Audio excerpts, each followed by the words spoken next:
Welcome to Spotlight. I'm Julianne Durko. I'm Ramon Barajas. In a moment, we will be joined by Sister Miriam Heidland, and you all know about Sister Miriam. We're going to be talking to you a little bit about the Easter Triduum, the Triduum leading up to Easter, the Easter Vigil, and the reception and celebration that follows. Yep. Well, you know, Julie, this year we don't have anybody being baptized at our Easter Vigil.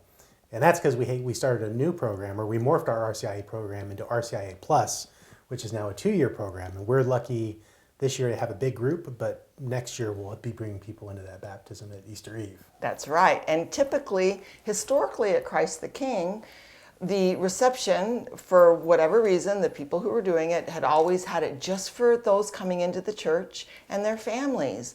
But in the last 2 years, or 3 years, and last year we didn't do it because of COVID, but we have welcomed the parish. But I don't think historically they're used to coming to the celebration after Easter. And I wanted to make sure everyone is invited because we don't have any people being received and we're planning a pretty big celebration. I know that it's the middle of the night and you think, oh, I'm tired. But I find, and everyone who attends finds that they are not tired after the Easter Vigil. Yep, pumped up. So after Easter Vigil, please, the party this year is for you. Come out to the Easter Vigil and then come out to our reception afterwards. The thing too is that if you come to the Easter Vigil, it is family friendly. Like, it's dark. You don't have to be so concerned. Bring your children with a pillow, their stuffed toy. There's plenty of pew space. Please come. Yep, looking forward to seeing you there. And I just want to invite you, if you've never been to any of the Triduum celebrations of Holy Thursday, Good Friday, and Holy Saturday, I want to personally invite you to come. And if you can only come to one, just come. But just come experience the church. Come experience your faith. Come experience Christ. At the Mass of the Last Supper, at the service of Good Friday, the Passion of the Christ on Good Friday. And if you've never been to the mother of all liturgies, the Easter Vigil, I would love to invite you this year. Because it is the highest of all liturgies that the church celebrates. Why? It is the night Jesus Christ destroyed death. And I love Bishop Barron, you know, he's just a wonderful spokesman, just a wonderful prophet of our time, of the truth of who God is. And he says, you know, Jesus Christ, we present him as kind of a kindly and kind of an inspiring moral teacher. And he said, but that is not how the Gospels present him. Jesus Christ is not kind of a nice, you know, inspiring moral teacher. He says, Jesus Christ is a cosmic warrior who has come to do destruction to everything that keeps you from being fully alive.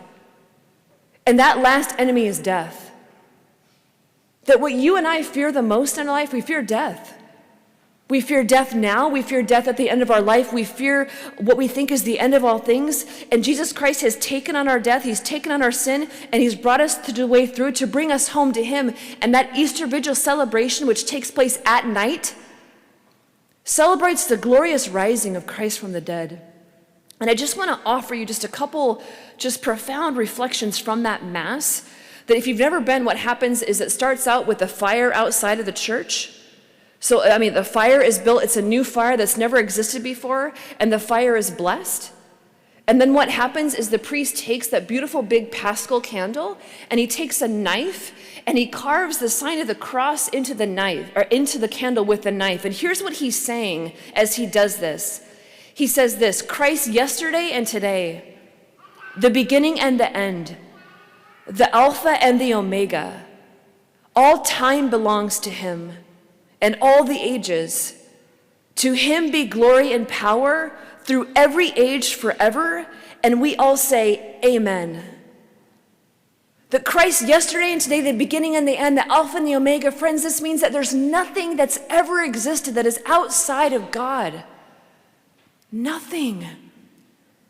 Everything that has ever happened in what we call history, Christ is the center of, which means he's also the center of your life. That there is nothing that has ever happened to you in your life that has been outside of the sovereignty of God. Nothing. Which means that everything that has happened to us, even the things that we fear the most, the things that have been the most pain to us, it is in these very places, if we allow the Lord to transform them, he transforms them into glory. Jesus Christ rises from the dead with his wounds open. He doesn't rise from the dead with no wounds. What a mysterious thing. He rises from the dead with his wounds open, so much so that's how his disciples recognize him. And there's a wonderful story of St. Teresa of Avila, who used to have apparitions of Jesus, and Mary would come to visit her. And Jesus appeared to her one night in her cell, and she quickly discerned it was not Jesus, and she told Satan to leave. And the next time she talked to her spiritual director asked her, "How did you know it wasn't Christ?" And St. Teresa of Avila, the doctor of the church, said, "It's because he came with no wounds." And Jesus Christ has wounds, and he's not ashamed of them. And you and I, many times, we're ashamed of our wounds. We're ashamed of what happened to us. We're ashamed of what we're doing. We're ashamed of who we are. We're ashamed of our wounds, and which is why we try at all costs to hide them. But Jesus is not ashamed of his wounds, and he's not ashamed of yours. And what happens in the transformation, my friends, it's happening right now, even as you're listening to this. The wounds that are meant to be to steal, kill, and destroy, like the enemy comes to steal, kill, and destroy. The Lord transforms them little by little, over and over again, so that they shine with his glory. That they are not instruments of torture, they're not instruments of shame. They are instruments of the power of God to resurrect everything from the dead.